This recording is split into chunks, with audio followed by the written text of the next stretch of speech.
The prodigal son story has to do with well, who are the characters in the prodigal son story? The son, both sons, and the father. Three principal characters. One son is younger than the other son, and so what happened was this father has he has an estate, and the younger son came to the father and said essentially what? You've heard the story? Okay, the younger son came to you. Heard the story. What did he say?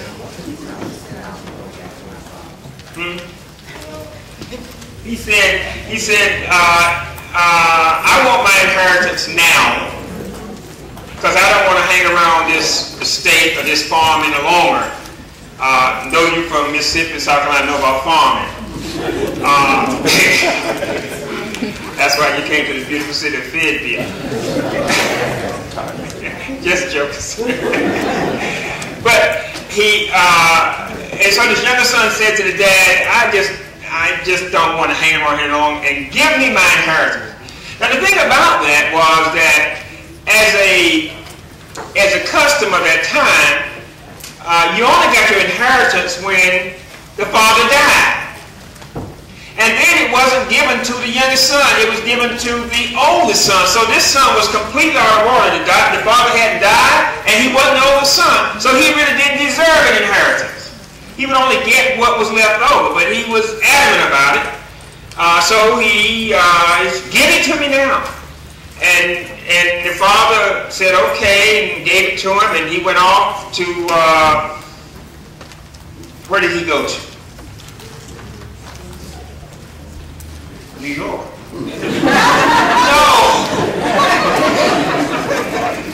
No.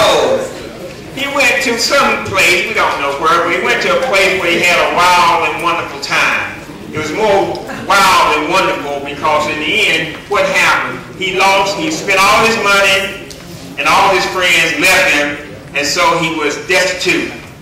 And he said, I just don't know what I'm going to do, so I'm going to work where I can find a job.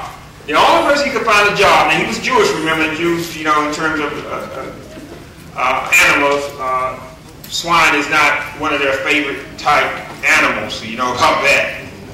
And the only place he could find was work with the pigs in a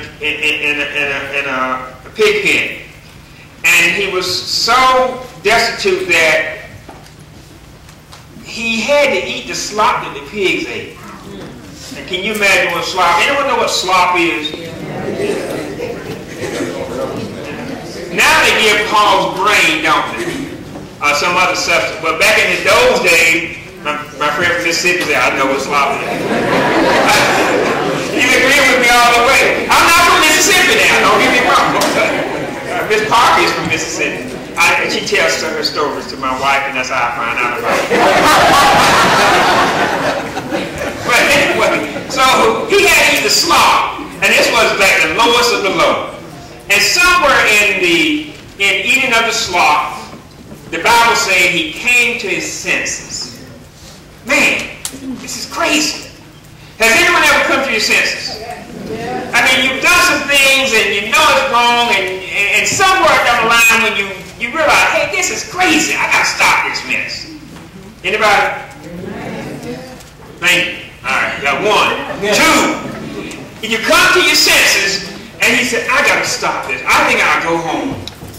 And he said, I'll go home and I'll just ask my father, can I just work with him? Because my servants in my father's house live better than I'm living now. And so he went home. You ever thought about running away home? Okay, good. And so he went back home, and his father met him and accepted him. That's the rest of the story. And so it's more about a loving father than a wild son, isn't it? It shows us how loving God is. And so Father's Day today is about a loving father. A loving father. And the Bible sort of gives us an example of a loving father in Hosea chapter 11 verse 3. Let's read it. It was I, God is talking about himself, as a father to Israel. It was I who taught Ephraim to walk, holding them in my arms. But they did not realize it was I who took care of them. So God is saying this is how He took care of His children. And that seems to be the same way fathers should take care of their children. See, I led them with cords of human kindness and with ties of love. I lifted the yoke from their neck and bent down to feed them. And that's what a father does. And it shows the lovingness of a father. And so my definition of a loving father is one who is willing to give his heart for his children. One who's willing to give up himself. One who's willing to give his life for his child. That's a loving father. And we have a lot of fathers who do that. And I said this morning about friends. The difference between your friends and your parents is that your friends may kill for you, but they won't die for you. That's the difference.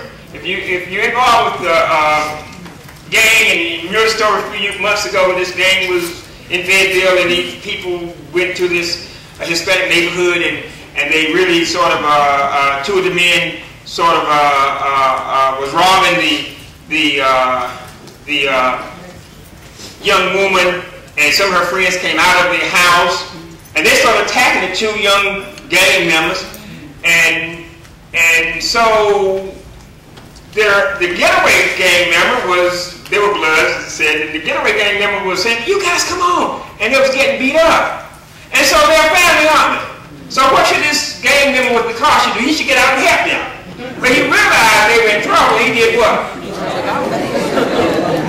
Now, if that had been your dad or your mom, they would have gotten out. So when you talk about family on the streets, it's different between family on the streets and family in the home. A big difference. Your mom and your dad, even though they want to kill you, but they'll die for you.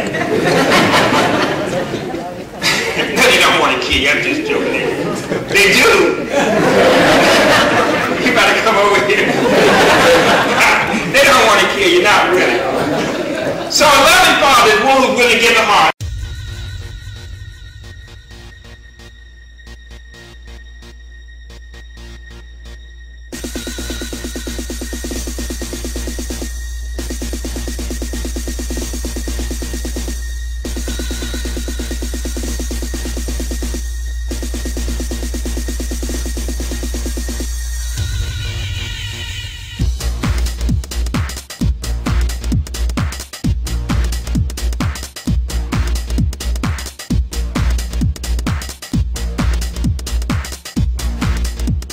No matter what Satan tells me, I'm a child of God. Amen. Even though what I tell myself sometimes, I'm still a child of God. Amen. Even when somebody tells me something, I'm still a child of God. Even when I feel bad and I fall on my face, I'm still a child of God. Amen. Because positionally, God sees me as holy.